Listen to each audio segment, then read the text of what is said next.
Okay guys, I still try uploading videos about how to solve Wi-Fi problems on Windows 10, Windows 7 and other Windows operating system. And in my last short I, I published video where I show simple combination of keys like Fn plus F2 same time, yeah, and it will switch on your Wi-Fi adapter.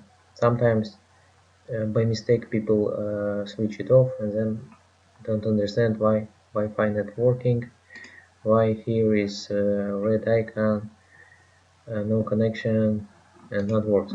So what simple step you can do if this combination keys not working? So you can try to press a combination on your keyboard Win+X. Let me show you.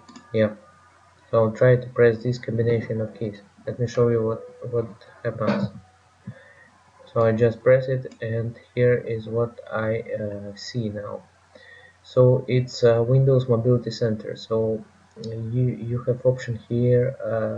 So my Wi-Fi is working now, but if your Wi-Fi adapter is switched off, you can try to switch it on back from here if other way is not working. Okay guys, let me know you let me know if this work for you. If not, please use link what I put in video description or in first comment under this video, where is all details, all so full playlist on how to fix Wi-Fi problems. So please check it out. There are other videos what I have published and what may help you. Okay guys, thank you for watching and have a nice day. Bye.